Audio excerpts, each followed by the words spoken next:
नमस्कार दोस्तों, राधे राधे। स्वागत है आपका मेरे इस चैनल माँ धर्म गंगा में। आज हम श्री सत्यनारायण भगवान की कथा चतुर्थ अध्याय की कथा सुनेंगे। कथा अगर पसंद आए तो कथा को एक लाइक जरूर करें। सूत जी बोले, वैश्य ने मंगलाचार्य की अपनी यात्रा आरंभ की और अपने नगर की ओर चल दिया। उसने थोड़ी दूर जाने पर एक दंड वस्त्रधारी श्री सत्यनारायण ने उनसे पूछा, हे साधु, तेरी नाव में क्या है? अभिवानी वंशी हंसता हुआ बोला, हे दंडी, आप क्यों पूछते हो? क्या धन लेने की इच्छा है? मेरी नाव में तो बेल व पत्ते भरे हुए हैं। वैश्य के कठोर वचन सुन भगवान बोले, तुम्हारा वचन सत्य हो। दंडी ऐसे वचन कर वहां से दूर चला गया। कुछ दूर जाकर समुद्र के किनारे बैठ गया।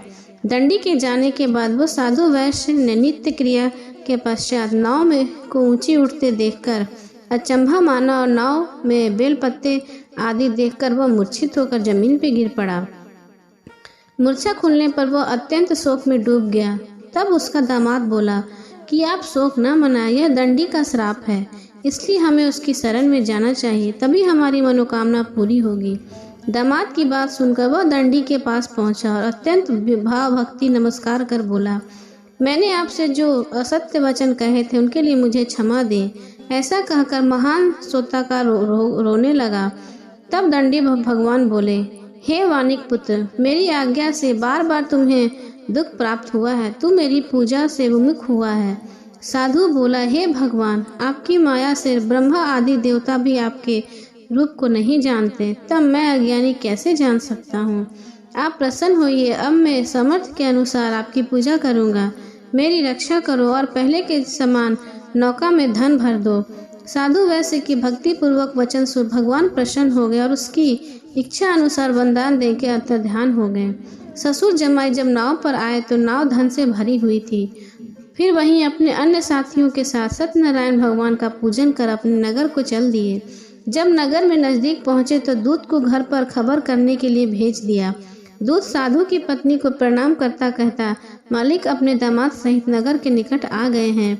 दूत की बात सुन साधु की पत्नी लीलावती ने बड़े हर्ष के साथ सत्यनारायण भगवान का पूजन कर अपनी पुत्री कलावती से कहती है कि मैं अपने पति के दर्शन को जाती हूँ, तू कार्य पूर्ण कर शीघ्र आ जा।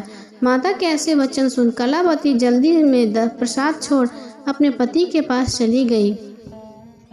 प्रसाद की अवज्ञा कर कारण श्री सत्यनारायण भगवान रुष्ट हो गए और नाव सहित उसके पति को पानी में डुबो दिया। कलावती अपने पति को वहां न पाकर रोती हुई जमीन पर गिर गई।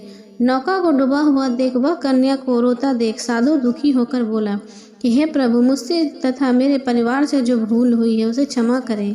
साधु के दीन वचन सुन श्री सत्यनारायण भगवान प्रसन्न हो गए और आकाशवाणी हुई, हे साधु, तेरी कन्या ने मेरे प्रसाद को छोड़कर आई है, इसलिए इसका पति अदृश्य हो गया है। यदि वह घर जाकर प्रसाद खाकर लौटती है तो इसे इसका पति अवश्य मिलेगा। ऐसी आकाशवाणी सुनकर कलावती घर पहुंचकर प्रसाद खाती है और फिर आकर अपने पति के दर्शन करती है। उसके बाद साधु अपने बंधु बांधवों सहित श्री सत्यनारायण भगवान का विधि विधान पूजन करता है और इस लोक को सुख भोग कर अंत में स्वर्ग हो जाता है। इति श्री सत्यनारायण व्रत चतुर्थ अध्याय संपूर्ण।